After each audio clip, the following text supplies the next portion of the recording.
Before he became a missing person case, George Smith Sr. was a 79-year-old hunter from Togiak, Alaska, the kind of person whose life was tied closely to the land, the seasons, and the routines of subsistence travel in a remote place. His family lived with the uncertainty that many rural Alaskan families know too well. When someone heads out into the weather and the ice, there is no guarantee that everyone comes home. This case would sit unresolved for years, but it began with a deeply ordinary and deeply dangerous day in a part of Alaska where a single change in the ice can change everything. In 2009, George Smith Sr. was hunting near the Ungalikthluk River, close to Togiak. According to investigators, his snow machine broke through the ice and he fell into the river. His hunting partner, Nathaniel Green, told troopers that Smith was swept under by the water after the ice gave way. From that moment, Smith was missing. What happened next was every family's worst fear. A loved one was gone, and there was no immediate answer about where he had gone or whether he could still be found. Later that year, human remains were discovered on Nunivak Island, a remote and secluded place in Alaska. At the time, the remains could not be identified, and they became one more file in a long list of missing person cases that were waiting for better science, better records, or a breakthrough that had not yet come. That breakthrough would not arrive for nearly 17 years. In early 2026, investigators with Alaska's Missing and Murdered Indigenous Persons Unit collected DNA reference samples from families in the Dillingham and Togiak areas as part of a broader effort to solve multiple cold cases. Those family samples were entered into the Missing and Unidentified Persons system, and one of them matched the remains found on Nunivak Island. That match identified the remains as George Smith Sr. Alaska State Troopers later announced the confirmation publicly, and next of kin were notified.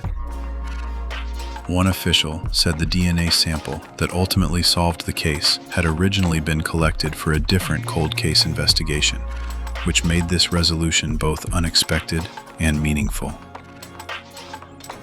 This case went cold for the same reasons so many remote Alaska cases do: distance, weather, limited immediate evidence, and the difficulty of linking unidentified remains to a missing person when years pass and records age. Smith disappeared in a rugged part of the state, and the remains were found far from where he went missing, which made the connection far from obvious at the time.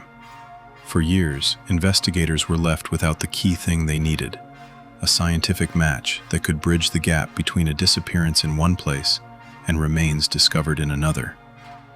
Without that, the case sat unresolved, even though the family lived with the loss every day. The eventual identification also shows how cold case work can move forward in unexpected ways. New DNA collection efforts in 2026, aimed at missing people in the Dillingham and Togiak region, created a path to compare family references against unidentified remains already in the system. That is what finally connected George Smith Sr. to the remains found in 2009. Today, the family has an answer about what happened to George Smith Sr., and that answer brings a measure of closure after nearly 17 years. But there are still details that remain unclear in the public record. The available information does not explain exactly how his remains came to be on Nunivak Island, how long they had been there before discovery, or the full route between the river incident and the eventual recovery.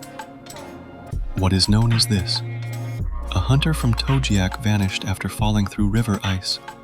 His remains were later found on Nunivak Island, and decades of uncertainty were finally resolved through DNA. For his family, that confirmation does not erase the loss, but it does end the terrible not knowing. And maybe that is what makes this case stay with people. Not just the tragedy of the disappearance, but the fact that even after all those years, the truth was still there, waiting to be found. If a case can remain unanswered for nearly 17 years and still end with a name, what does that say about how many other families are still waiting for theirs?